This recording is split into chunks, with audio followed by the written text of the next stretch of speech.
यो बघा pro फायटरचा owner कशी pose मारतो आणि आम्ही आलेलो कुठे सर्व सांगतो व्लॉग आधी बसून बघा.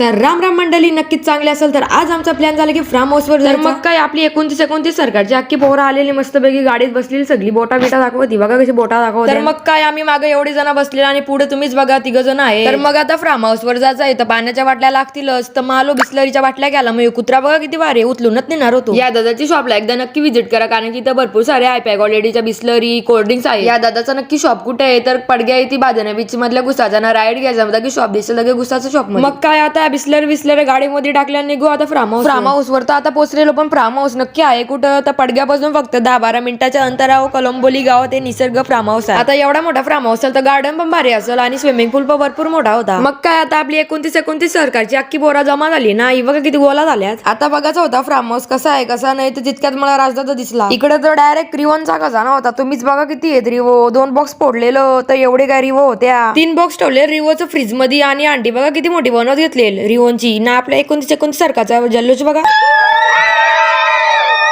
आता स्विमिंग पूल मध्ये घुसात असेल तर कपडे चेंज करायला लागतीलच ना. मग इकडे कपडे चेंज कडे घेतले ना यो बघा कशी बॉडी दाखवतो. मग काय दक्षूबाईनी पहिली उडी टाकली स्विमिंग पूल मध्ये दुसरी मी टाकली. मग स्विमिंग पूल मध्ये लागली 2 बैलांची शर्यत. तुम्हीच सांगा कोण जिंकल. आपला पारस भाई काय ऐकन होता नुसती बॉडी दाखवत होता नुसता दनादन नाचत होता. बोऱ्या सगळ्यांना पाण्यामध्ये ढकलून देत होता. मग सगळे बोऱ्या याला धरला ना पाण्यात फेकून दिला. मग काय मी पण 5-6 रिवो पेल्या आणि यो बघ दक्षूबाई कसा बॉडी दाखवतो विषय आडे नाही जा. आता इकडे सगळी नाचा लागले. कोण नागोबा डान्स करतो कोण कसा डान्स करतो मला माहित पण नाही कोण कसा नाचतो. मग काय आता फार्म हाऊस वाले तर नाचून तर घ्यायलाच लागल ना. धर नाच केला. आपल्या 29 सरकारच्या पोरांचा जल्लोष डेंजर आहे. मी पहिल्यांदा बघला एवढा जल्लोष. आता इथं 2 मास तरंग होतं गल आणायला पाहिजे होतं अटकलं असतं. आपल्या दक्षूबाईला नक्की झालेल काय मला पण माहित जाम डेंजर नाच होता दक्षूबाई. ही सगळी पोरा एवढी डेंजर नाचायला लागली ना काय चालेल काय माहिती आहे. जय दादा पण काय डेंजर नाच होता ना. यो मनीष पण बाबा डेंजर नाच होता. मनीष सगळ्यात जास्त मज्जा तर या फवारामध्ये नाचायला एवढी मज्जा येते ना फवारामध्ये बाबा जाम डेंजर. मी तर सांगतो या फार्म हाऊस वर तुम्ही एकदा तरी व्हिजिट करा खूप मज्जा येते. मग सगळी उतरली स्विमिंग पूल मध्ये धर पाणी उरव गेला. मग काय सागरदा बोलायला लागला की मी प्रो फायटर जिम मध्ये जातो मी तुला खांद्या घेऊन पुशअप मारतो.